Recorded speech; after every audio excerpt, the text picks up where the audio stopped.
जय हिंद दोस्तों। Welcome to decode UPSC. Decode UPSC में आपका स्वागत है। Now we are going to start with PSL norms. ठीक है, priority sector lending. PSL, priority sector lending, right. चलो, नाउ अब पीएसएल की जरूरत हमें क्यों पड़ी? वी नो कि 1968 में, इन 1968 पीएसएल गॉट इंट्रोड्यूस्ड। ठीक है, हमने पहली बार इसको इंट्रोड्यूस करा, राइट। और we mandated that every bank, right, every bank need to allocate at least 40% of loans to whom? 1968 में पीएसएल इंट्रोड्यूस हुआ। जो टर्म था पीएसएल को हम लोगों ने क्या करा, इंट्रोड्यूस करा। In this 40% bank loan, bank should give loan 40% to this sector like agriculture, second what one small industries, and third one exporters.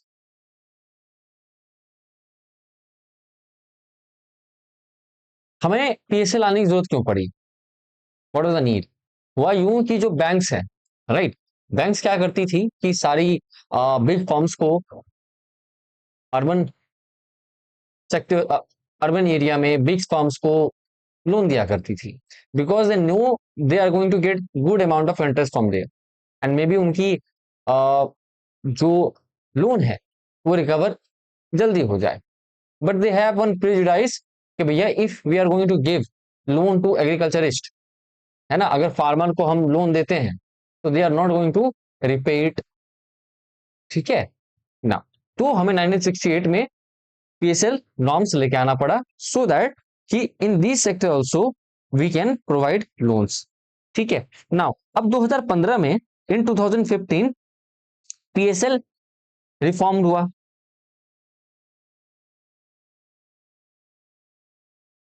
PSL reform हुआ। अब 2019 में आपकी यूके सिन्हा कमेटी आती है, and in 2019 which committee? UK Sinha committee. याद रखेंगे इस नाम को। यूके सिन्हा कमेटी आती है, कहती है कि देखो भैया, ये जो पीएसएल लोन्स है ये एमएसएमई को भी दिया जाएगा। जो आपकी एमएसएमई है उसको भी हम अवेलेबल करवाएंगे। ठीक है। इसमें फर्दर आपकी क्या हुई? फर्दर आपकी रिफॉर्म हुई। ये रिफॉर्म है, ये जो प्रायोरिटी सेक्टर में 15 और 19 के बाद जो प्रायोरिटी सेक्टर में जो लिस्ट आ गई, we are going to see that list. वो लिस्ट कौन कौन सी है? Give me a moment.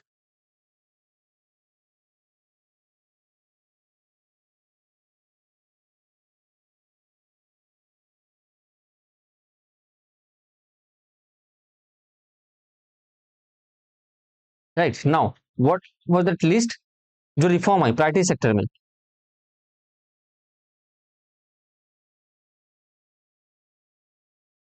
सबसे पहले एक तो आपका क्या आ गया? Agriculture. Second one MSME, MSME. Third one exports. Fourth आपकी एजुकेशन आ गई इसमें, एजुकेशन। फिफ्थ आपकी हाउसिंग आ गई, like we can give loan to the housing, we can give loan to the education sector में। ठीक है, एजुकेशन लोन दे सकते हैं इफ, अगर मान लीजिए मैं स्टूडेंट हूँ and I need to pursue higher degree. ठीक है, मैं जाता हूं तो I can get loan, PSL norm से हमें मिल जाएंगी। ठीक है। Now renewable energy,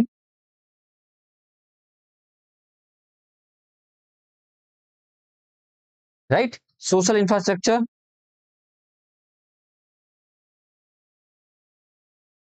eight one weaker section. Weaker section में मार्जिनलाइज सेक्शन भी आ जाएंगी, राइट, वुमेन वगैरह सब इसमें ही इंक्लूडेड है। एंड 9 में अदर्स, जो छोटा मोटा रहा वो आ जाती है इसमें। तो ये आपके जो रिफॉर्म हुए 15 में 19 में, तो ये रिफॉर्म के बाद ये सेक्टर्स है जहां जो पीएसएल के अंदर आती हैं, और पीएसएल में मिनिमम 40% हमें क्या करनी है? लोन देनी है। ना अब भैया ये है कि पीएसएल में जो है, PSL is minimum not maximum. ठीक है, ये 40% है, लेकिन अलग अलग बैंक की जो क्राइटेरिया है अलग अलग है। ठीक है, now we will see that one. अब आपकी जो सबसे पहले कॉमर्शियल बैंक आ जाती है,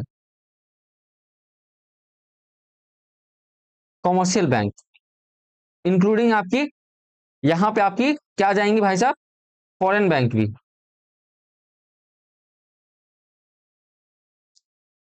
तो 40%। नाउ उसके बाद आपका rural regional bank, here rural regional bank gate how much percent, कितनी है, मिनिमम 75%, राइट। नाउ उसके बाद small finance bank, small finance bank कितना है भाई साहब, तो आपकी 75%। उसके बाद पेमेंट बैंक। अच्छा एक बात बताओ,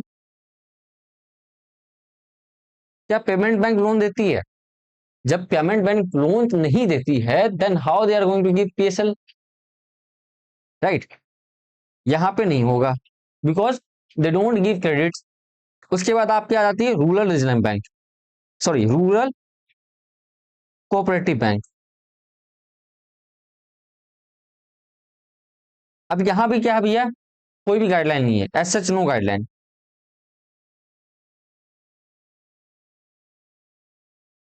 अभी कोई गाइडलाइन नहीं है, तो हमें पता होना चाहिए कि भैया कॉमर्शियल इंक्लूडिंग आपकी फॉरेन बैंक कितनी है, 40%, आरआरबी कितनी है, 75%, small finance bank 75%, payment bank पे कोई नहीं है, और रूरल कोऑपरेटिव बैंक पे अभी कोई गाइडलाइन नहीं आई हुई है।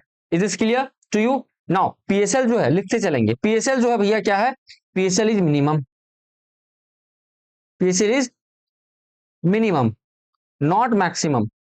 सपोज एग्जांपल पीएसएल अगर 40% है, if you want to give 60% you can give, if there is 75% you want to give 90% you can give,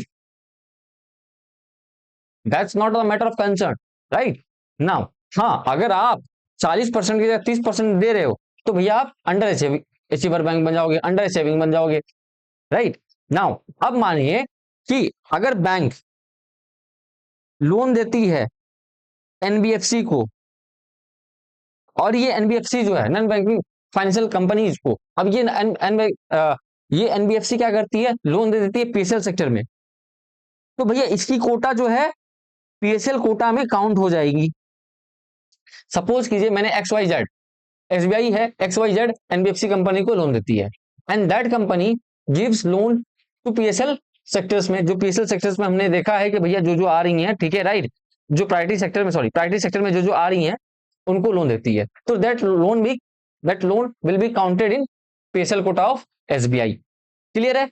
now अब यहां पे एक चीज और, bank plus NBFC both can को लैंडिंग, मतलब एक दूसरे को लोन दे सकते हैं या ज्वाइंट लैंडिंग कह सकते हो, राइट नाउ। लेकिन यहां पे अगर आप देखोगे एनबीएफसी के पास में, आप पूछोगे भैया एक बात बताओ, बैंक के पास तो है, क्या एनबीएफसी के पास में पीएसएल कोटा वगैरह है क्या? नहीं, बैंक है PSL quota, but NBFC don't have, ठीक है। ये सिर्फ बैंकर्स के लिए अप्लाई होती हैं। यहां तक क्लियर है, कोई दिक्कत? लुक, पढ़ाई नहीं हो रही है ना, क्यों नहीं हो रही है, किस बात का टेंशन है आपको? कभी अगर टेंशन है तो कभी काम करना, सड़क पे निकल लेना, फुटपाथ पे जब गरीबों को देखोगे दाने दाने के लिए तरस रहे होते हैं, देन यू विल रियलाइज कि आप कितने लकी हो, आपके पेरेंट्स ने आपको यहाँ भेजा है पढ़ने के लिए, आप पढ़ रहे हो, you are getting whatever you want, कुछ भी आपको चाहिए आप होता आपको मिलता है, पेरेंट्स आपके देते हैं, दैट्स योर रिस्पॉन्सिबिलिटी कि आप अपने ड्रीम को, उनकी ड्रीम को फुलफिल करो। और ये आप नहीं चुना है, अगर आप पढ़ रहे हो इट मीन्स आपके अंदर वो जुनून है, तो ये फालतू की चीजों में व्यर्थ ना करो, खुद को बर्बाद मत करो, बस डटे रहो। टेंशन आएंगी जाएंगी, सब कुछ होगा भाई, कुछ नहीं, ये नॉर्मल चीज है। कल जो आए थे उनके साथ भी हुआ, आप हो आपके साथ में भी होगा, कल जो आएंगे उनके साथ भी होगा। सो पढ़ो, ठीक है ना। पीएसएल हो गया। अब ना पीएसएल शॉर्टफॉल देखेंगे। अब पीएसएल शॉर्टफॉल क्या होता है?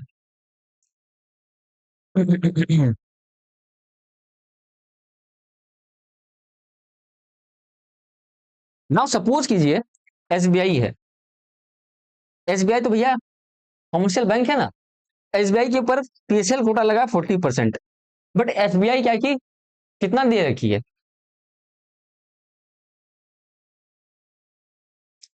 25%। तो भैया ये क्या हो गया, 15% शॉर्टफॉल हुआ है। तो यही शॉर्टफॉल है भैया। क्या है कि अगर मान लीजिए एसबीआई अपनी कोटा पूरी नहीं कर पाती है, शॉर्टफॉल हो जाती है, then SBI need to deposit money to whom. Money कहां डिपॉजिट करेंगे, नबार्ड में।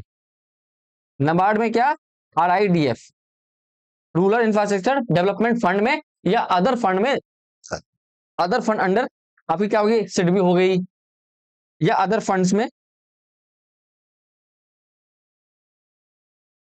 सिडबी हो गई, राइट। अब सिडबी हो गई, एनएचबी हो गई, है ना, मुद्रा लिमिटेड वगैरह हो गया, ये सब जो है वहां डिपॉजिट कर देंगे। और यहाँ पे जो भी एसबीआई ने पैसा डिपॉजिट करा है, SBI will earn some interest. और ये क्या होगा, मनी लॉन्ग टर्म के लिए लॉक कर दी जाएगी, lock for long term, right. Clear है नाउ।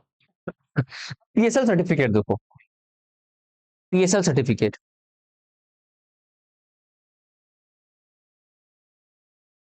पीएसएल सर्टिफिकेट क्या होता है ना, सपोज कीजिए ओवर अचीविंग बैंक है, सपोज कीजिए पीएनबी, 40% कोटा देना था, बट पीएनबी ने क्या करा, 60% कोटा दे दिया। तो ये भैया क्या, ओवर अचीविंग बैंक है, ठीक है। तो ये 20% की इसकी पीएसएल सर्टिफिकेट, पीएसएल सर्टिफिकेट बन गई।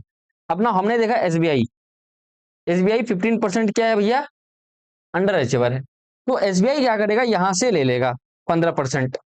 तो फिर ये एसबीआई की पीएसएल कोटा पूर्ति हो गई ना। अब सपोज कीजिए एसबीआई जो है 15% ही है, और यहाँ पे जरूरत इसको 25% की है। एसबीआई ने कितना दे रखा कोटा, फुलफिल किया 15%, और एसबीआई को पीएसएल कितना चाहिए, और एडिशनल 25%। तो भैया यहाँ पे तो 20% ही है पीएनबी के पास में, 5% ही है। अगर मान लीजिए एसबीआई वहां से कोटा लेने के बाद भी, सर्टिफिकेट लेने के बाद भी अंडर अचीवर ही रहता है, then SBI need to deposit whole money to whom, where, जो हमने देखा भैया नबार्ड वगैरह, सिडबी वगैरह में, ठीक है ना। क्लियर यहां तक। चलो अब हम देखेंगे मॉनेटरी पॉलिसी कमिटी। मैं पीवाईक्यू नहीं करवा रहा हूं। आ, एक बार इसको कंप्लीट कर लेते हैं, then we are going to do PYQ, है ना। चलो अब हम लोग मॉनेटरी पॉलिसी कमिटी देखेंगे।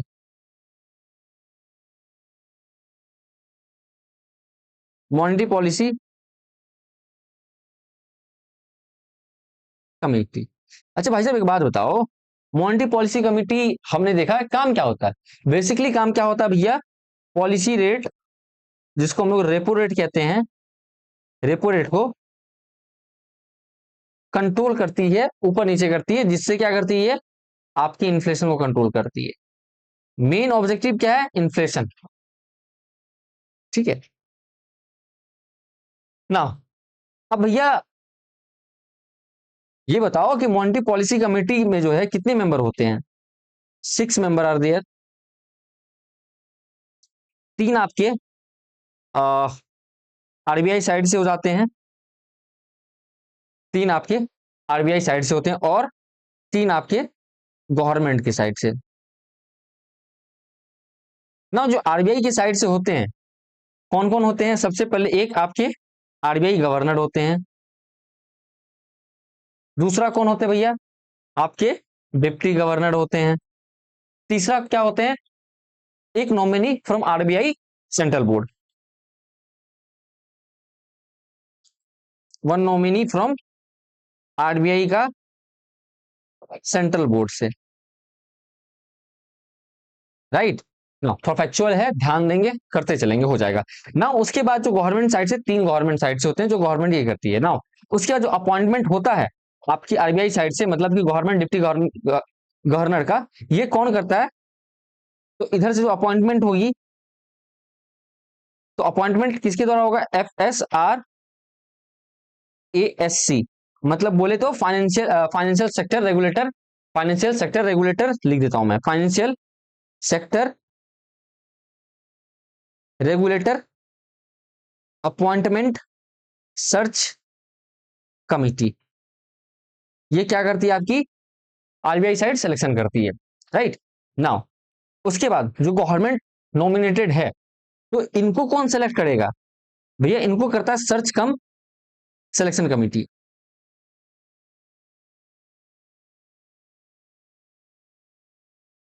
सर्च कम सिलेक्शन कमिटी, राइट नाउ। अब ये आरबीआई आरबीआई साइड जो टेन्योर होती है, इनकी टेन्योर कितने साल की होती है भैया, जो उनकी टेन्योर है, ठीक है, जो इनकी टेन्योर है उस हिसाब से। उसके बाद रीअपॉइंटमेंट इनकी पॉसिबल है, और इनकी टेन्योर कितनी होती है 4 साल के लिए, बट नो रीअपॉइंटमेंट। और हमें पता है कि कितनी साल की इनकी होती है आरबीआई गवर्नर की, 3 साल की, अगर वो रीअपॉइंट नहीं हुए तो। और इनकी 4 साल की टेन्योर होती है, और इनकी रीअपॉइंटमेंट नहीं होती government side. Is this clear? अब मीटिंग जो होगा, meeting and decision making.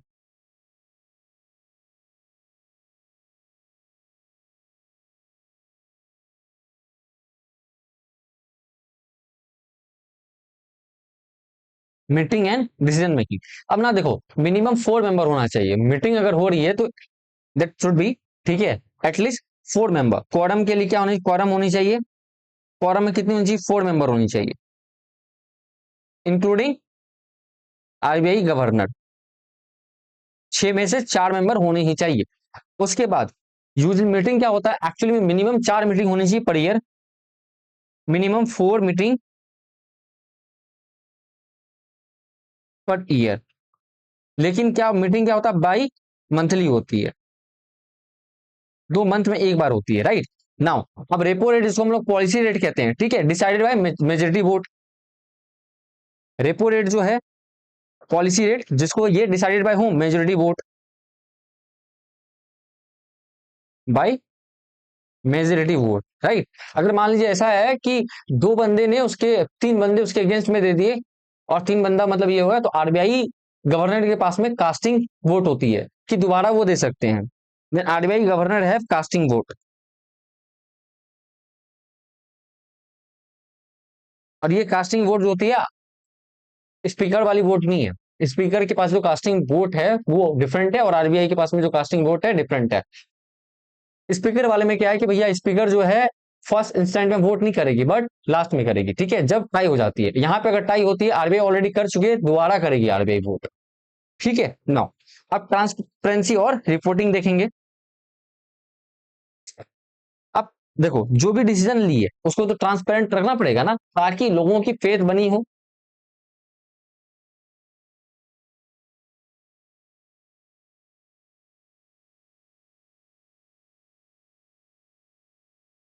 Now अब इस चीज को समझो। अब यहाँ पे क्या है, गवर्नमेंट जो है, गवर्नमेंट जब भी कम्युनिकेट करेगी, communicate only in writing, return में देगी। जब भी कुछ बात करेगी, कुछ चीजें हैं वो सारी राइटिंग में होनी है। और एमपीसी जो है मस्ट पब्लिश मीटिंग, ठीक है, ऑन दैट 14 डेज। जो मीटिंग की जो डिटेल है 14 डेज जो है ये पब्लिश हो जानी चाहिए, 14 डेज को क्या हुआ नहीं हुआ। और मॉनेटरी पॉलिसी रिपोर्ट जो है हर 6 महीना में रिलीज होना है। Monetary policy report every 6 month में क्या होगी, रिलीज होगी, राइट नाउ। अब ये इन्फ्लेशन की जो टारगेट होती है गवर्नमेंट के द्वारा, और आरबीआई के गवर्नर के द्वारा, राइट। और ये इन्फ्लेशन की जो टारगेट सेट होती है आरबीआई गवर्नर प्लस में आपकी यूनियन गवर्नमेंट, ये दोनों मिलकर डिसाइड करेंगे। अगर मान लीजिए इन्फ्लेशन परसिस्ट कर रहा है, ठीक है, टाइम फ्रेम के बाद भी, तो आरबीआई गवर्नर को है, गवर्नमेंट को रिपोर्ट करनी पड़ेगी, भैया क्यों नहीं हुआ, कैसे हुआ, कैसे करना होगा आगे, क्या हमारी स्ट्रेटजी हो सकती है। Is this clear? ना we will move to financial intermediaries.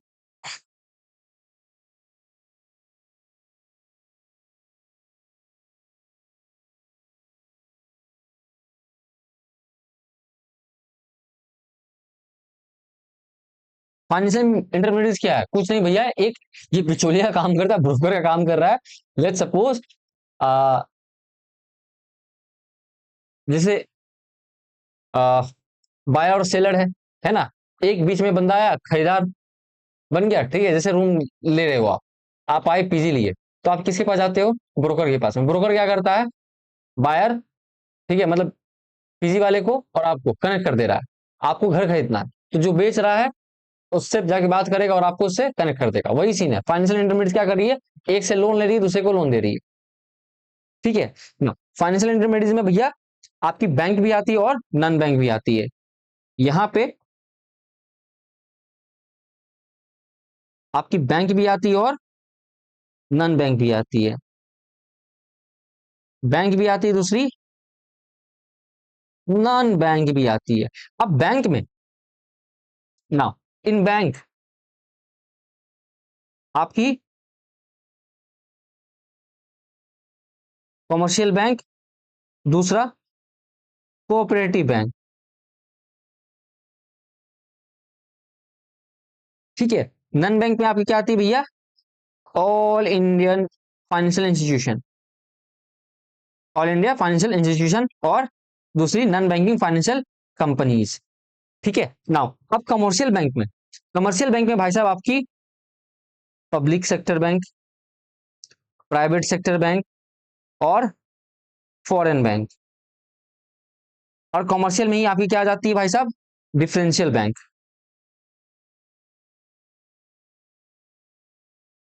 ये डिफरेंशियल बैंक में कौन कौन सी बैंक है? तो आपकी rural regional bank, local area bank, small finance bank और पेमेंट बैंक। ये सारी बैंक हमें कवर करनी है। आप टेंशन मत लो, मैं करवाऊंगा बहुत शॉर्ट में, बहुत शॉर्ट में। जितना करवा रहा हूं बस उतना ही आपने लिख लेनी है, नोट्स बनाओ, इतना ही अपने पेपर में रखना है। और देखो, A4 शीट लो, सपोज करो मैं बता रहा हूं, दिस इज A4 शीट, ठीक है। A4 शीट को ये किए फोल्ड, और यहाँ पे लिखने लिखो, नोट्स बनाओ, और ऐसा नोट्स बनाओ जो सिर्फ आपको समझ में आए। आप देखो आपको याद हो जाए, ज्यादा ताम झाम करके नोट्स नहीं बनानी है, राइट। चलो ना, तो कोऑपरेटिव बैंक्स में भैया आपकी क्या है कि एक हो जाती है आपकी अर्बन कोऑपरेटिव बैंक। अर्बन में भी दो है, एक schedule bank, non schedule bank, ठीक है। और दूसरी क्या हो जाती है आपकी सिंगल और multi state urban cooperative bank, multi urban cooperative bank, ठीक। अब दूसरी आ जाती है आपकी स्टेट कोऑपरेटिव बैंक। एक अर्बन कोऑपरेटिव बैंक, दूसरा स्टेट कोऑपरेटिव बैंक। अर्बन में भी आपकी दो, शेड्यूल, नन शेड्यूल, और जो उसके बाद सिंगल और मल्टी, ठीक है। ऑल इंडियन फाइनेंशियल इंस्टीट्यूशन में एग्जिम, इंपोर्ट एक्सपोर्ट, नाबार्ड, ये सब देखेंगे अपन। उसके बाद NHB, सिडबी, फिर नाफिड, ये 2022 में बना, ठीक है, दिस इज अ लेटेस्ट 2022 ना। अब आपकी आ जाती है इसमें NBFC primary dealer, mutual fund, उसके बाद आपकी इंश्योरेंस फंड, फिर आपकी आ जाती है पेंशन फंड PF, फिर आ जाती है माइक्रो फाइनेंस, फिर आपकी आ जाती है मुद्रा limited.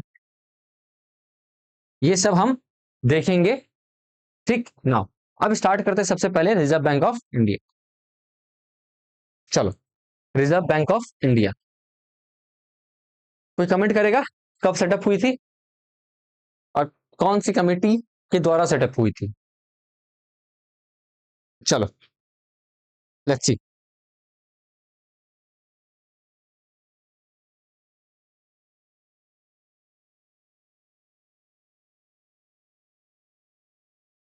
Reserve bank of India,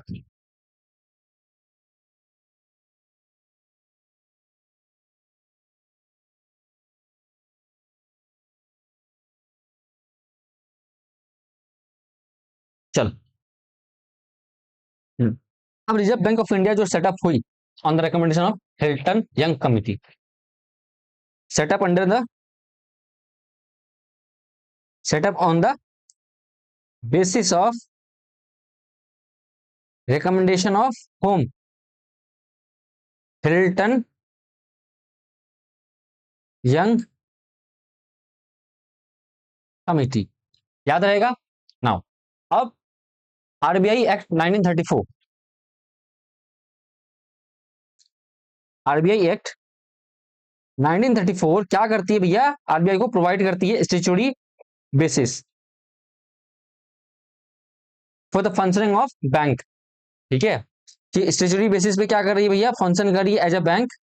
ठीक है, और विच कमेंस द ऑपरेशनलाइज इन 1944, इसी बेसिस पे आपकी 1949 में ये ऑपरेशनलाइज्ड हो गई।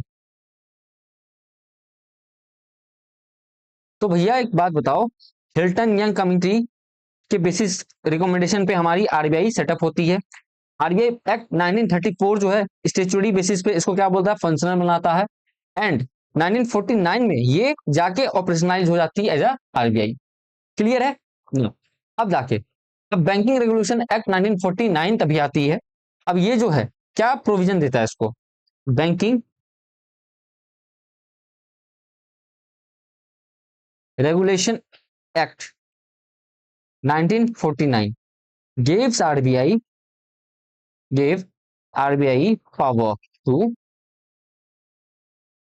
किस चीज की पावर दे रही है ना, पहली क्या दे रही है कि भैया ये जो है लाइसेंस इशू कर सकता है बैंक को।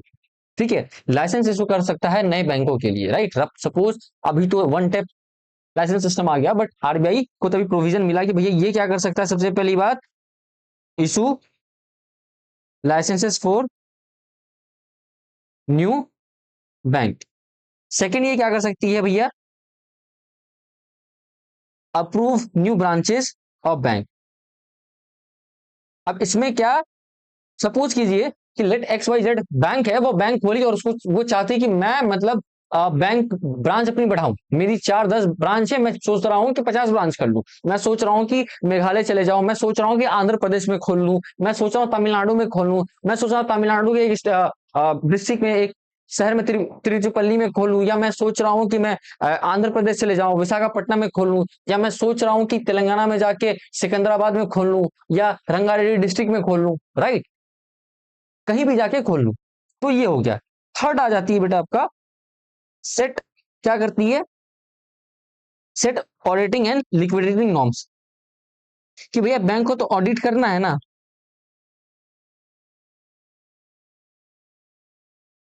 अगर मान लीजिए बैंक नॉन फंक्शनल हो गया तो लिक्विडेट भी कर देगी, राइट। नाउ इंश्योर करती है। अच्छा एक बात बताओ, अगर बैंक इंश्योर ना करे कि जो आपका पैसा है वो सेफ है, तो are you going to deposit your money, bank में आप डिपॉजिट करोगे, नहीं करोगे आप, क्योंकि आपको पता है कि भैया सेफ नहीं है, तो कैसे डिपॉजिट कर सकते हो आप।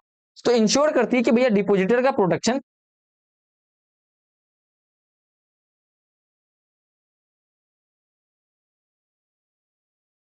And merge and eliminate weaker bank.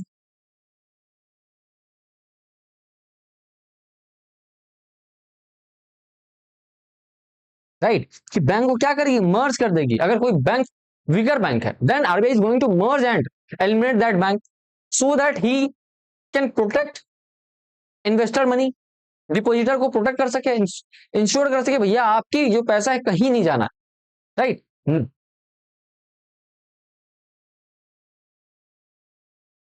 अब आपकी आरबीआई सेंट्रल बोर्ड कंपोजिशन देखेंगे।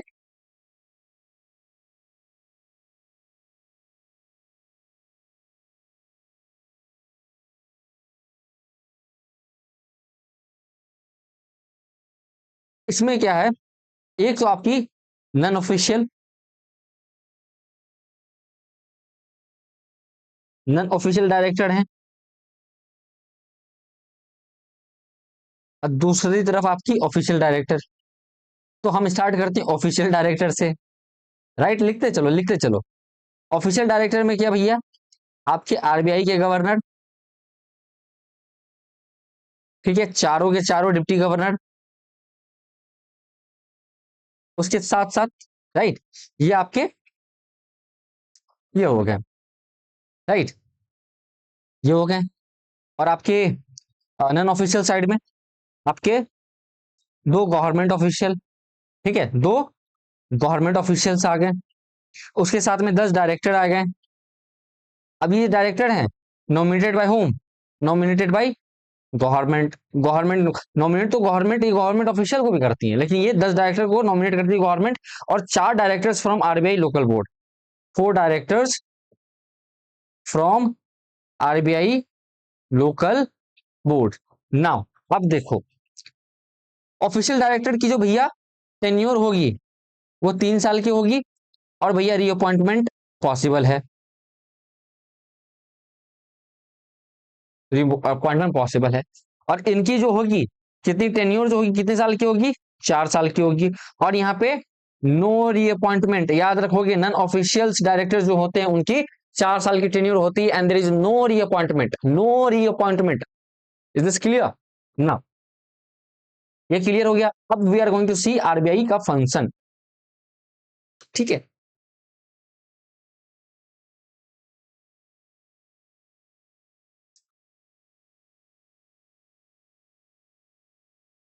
नाउ अब देखो, आरबीआई जो है, सबसे पहली चीज, आरबीआई कंट्रोलर ऑफ, आरबीआई क्या करती, कंट्रोल करती है। अब कंट्रोल किस किस चीज को करती है, कंट्रोलर ऑफ व्हाट? एक तो सबसे पहली बात क्या है जी भैया, मनी सप्लाई को। We have seen monetary policy को यूज करके मनी सप्लाई को कैसे कंट्रोल करती है, repo rate, reverse repo rate, या बैंक रेट को यूज करके, एमएसएफ को, एसडीएफ को यूज करके कैसे मनी सप्लाई को कंट्रोल करती है। अब हमें यह भी पता है कि भैया इन्फ्लेशन को कैसे कंट्रोल करती है।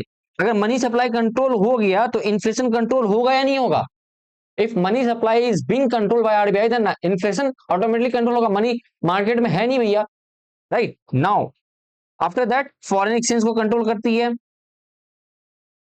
हमने देखा कि भैया कैसे वोलेटिलिटी में कूद जाती है, कैसे आरबीआई डॉलर को स्ट्रांग और वीक होने से बचाती है हमारी रूपी के अगेंस्ट, क्या हमारी रूपी को ये चीजों में, ताकि इंपोर्टर और एक्सपोर्टर दोनों को ये कर सके, राइट, फॉरेन एक्सचेंज को बचाती है ना। उसके बाद आरबीआई क्या भैया, हमारी बैंकर है किसकी, आरबीआई इज बैंकर टू, एक आपकी गवर्नमेंट की हो गई, दूसरी banker to banks. How? Bank जाती है ना लेने के लिए, लोन लेने जाती है, repo rate, we have seen. ठीक है ना, गवर्नमेंट भी। चलो, उसके बाद ये रेगुलेटर है किस चीज की, regulator of what, regulator of what? तो भैया बैंक रेगुलेटर रेगुलेट करती है बैंक को, प्लस में सम एनबीएफसीज को, एनबीएफसीज को, उसके साथ साथ में एआईएफ को और इंडियन फाइनेंशियल इंस्टीट्यूशन को, उसके साथ में डिजिटल पेमेंट को,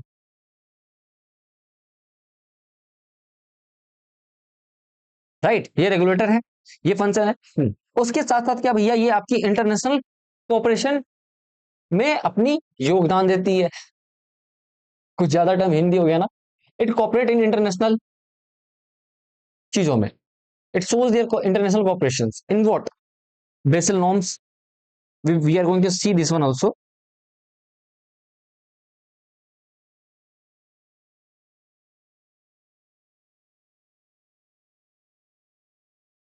इंटरनेशनल कोऑपरेशन कैसे भैया, example Basel, IMF, G20, FSB. Now उसके बाद भैया data publication, data publication and awareness क्या करती है, फाइनेंशियल, एग्जांपल के तौर पे एनुअल फाइनेंशियल स्टेबिलिटी रिपोर्ट लेके आती है, अवेयरनेस लेके आती है, अवेयर करती है लोगों को। देखो होगे कि डिजिटल पेमेंट वगैरह का जो सीन होता है, नीचे में थोड़ा सा वो स्टार मार्क करके वो आती है नोटिस वगैरह, जैसे सेबी की आती है कि मार्केट जो है सब्जेक्टेड टू रिस्क हो गया आपकी इन्वेस्टमेंट वगैरह। ठीक है, यहां तक क्लियर है। चलो, अब we are going to see commercial bank.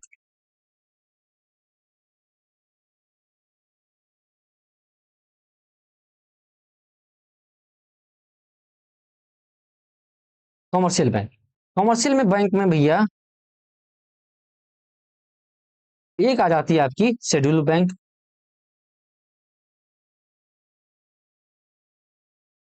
दूसरी आ जाती है नॉन शेड्यूल बैंक।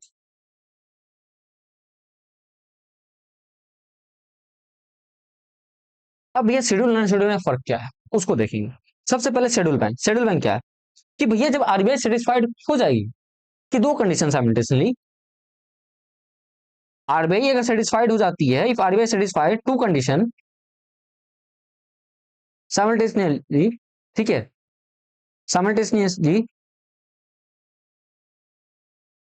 साइमल्टेनियसली अगर दो कंडीशन अप्लाई हो जाती, पहली कि जो पब्लिक सेक्टर बैंक है और प्राइवेट सेक्टर बैंक हैज, एक तो आपकी पेडअप कैपिटल, पेडअप प्लस में रिजर्व कैपिटल, कैपिटल कितनी होनी चाहिए, मिनिमम 5 लाख होना चाहिए। मिनिमम कहता भैया आपके पास में अगर 5 लाख है तो ठीक है, आओ आप आ जाओ, बैंक आपका खोले। दूसरा कंडीशन होना चाहिए कि भैया ये जो बैंक नॉट कंडक्टिंग तो बिजनेस इन अ मैनर की जो आपकी डिपोजिटर है उसको हार्म करे। Bank not conducting business in a manner, ठीक है, जो हार्मफुल फॉर डिपोजिटर। देखो कितनी चिंता कर रही है, how much RBI is worried about you कि भैया ऐसे नहीं होना चाहिए। ठीक है, अब नॉन शेड्यूल बैंक में no need to maintain reserve,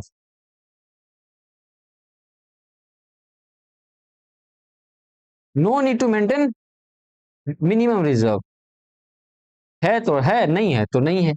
इसकी जो ऑपरेशनल होती है, ऑपरेशनल जो होती है, ऑपरेशन जो होती है वो लिमिटेड होती है। ठीक है, नॉन शेड्यूल बैंक की ऑपरेशन लिमिटेड होती है और शेड्यूल बैंक की जो ऑपरेशन होती है वो ज्यादा वास्ट होती है। जो गवर्नमेंट है, गवर्नमेंट जब आएगी, जो भी गवर्नमेंट पेंशन वगैरह कुछ भी अगर गवर्नमेंट को काम करवानी है, पेमेंट किसको ट्रांसफर करवानी है, वो सब गवर्नमेंट किसको चूज करेगी, शेड्यूल कमर्शियल बैंक को, शेड्यूल बैंक को चूज करेगी। ठीक है, अब अब ये जो है आपकी not allowed to deal with,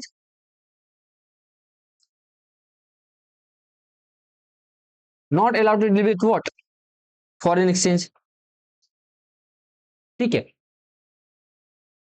तो ये शेड्यूल बैंक में जो दो कंडीशन हम लोगों ने देखा, एक पहला कि भैया आपकी 5 लाख जो मिनिमम कैपिटल होना चाहिए, पेड ऑफ रिजर्व होना चाहिए। दूसरा क्या, बैंक कंडक्ट नहीं कर रही है आपकी कोई भी ऐसी हार्मफुल डिपोजिशन। जब ये दोनों कंडीशन सेटिस्फाइड हो जाती है, कंडीशन सेटिस्फाइड हो जाती है, तो आरबीआई क्या करती है, ठीक है, ये शेड्यूल बैंक जो है इसको, ये क्या किस में आ जाती है भैया, bank listed under second schedule of RBI act.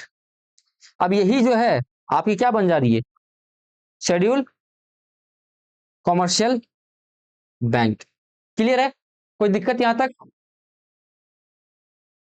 Clear है ना यहां तक। चलो अब we will see public sector bank.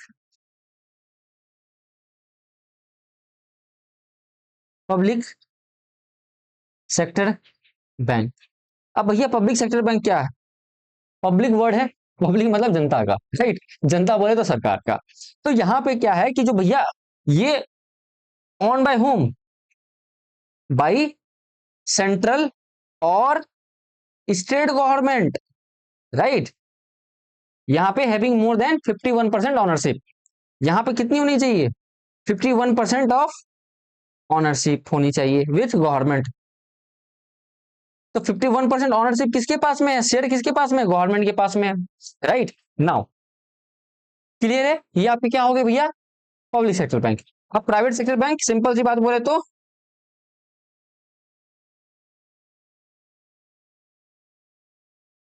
On by whom, own by private individual. ठीक है,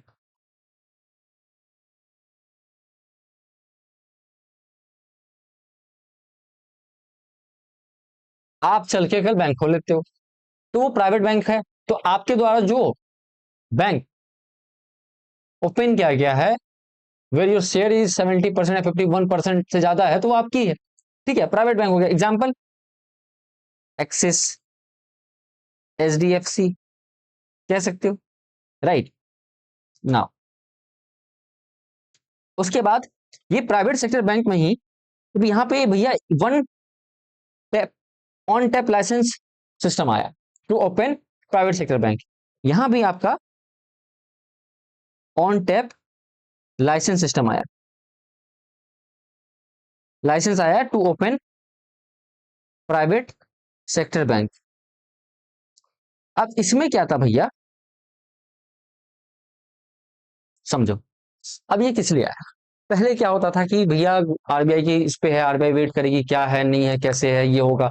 अब आपको बैंक खोलना है, how you are going to open your bank, है ना। अब आपको बिजनेस करना है, अब बैंक खोलते हो तो हमारी बिजनेस मैन के लिए अच्छी होगी, है ना। जो डिपोजिटर है, हमें भी हो सकता है आप ज्यादा इंटरेस्ट उनको दो तो वो डिपोजिट करें, उनके लिए भी बेनिफिशियल है।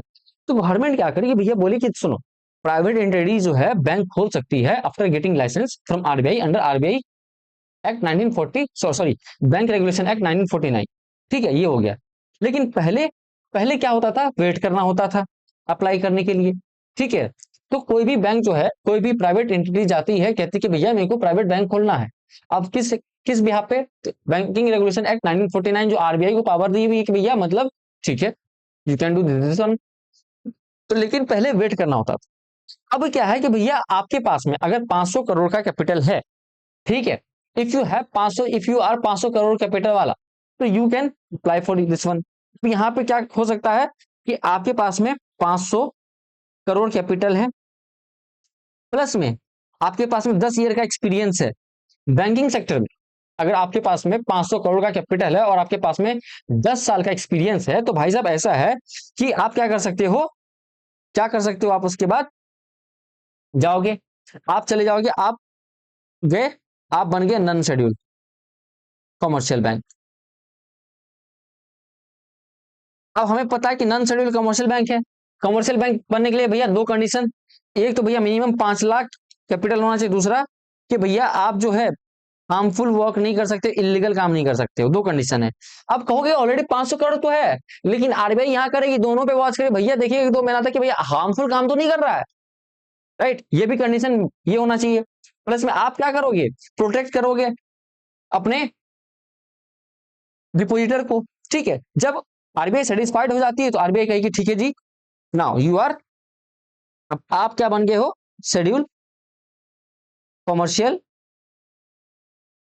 बैंक। यहां आपको वेट नहीं करनी पड़ रही है, ठीक है, कि फॉर्म फिलअप होगा, यूपीएससी की तरफ फॉर्म आनी है, फिर आप फॉर्म भरोगे, फिर आप वो होगी नहीं। अब हम देखेंगे इसी में फॉरेन बैंक। ठीक है, फॉरेन बैंक।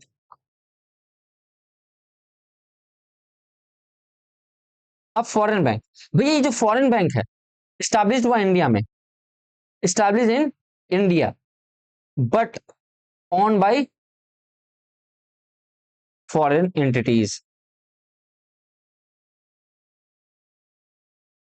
सपोज कीजिए इंडिया में एक्स वाई जेड बैंक खुला, लेकिन लेकिन टॉम क्रूज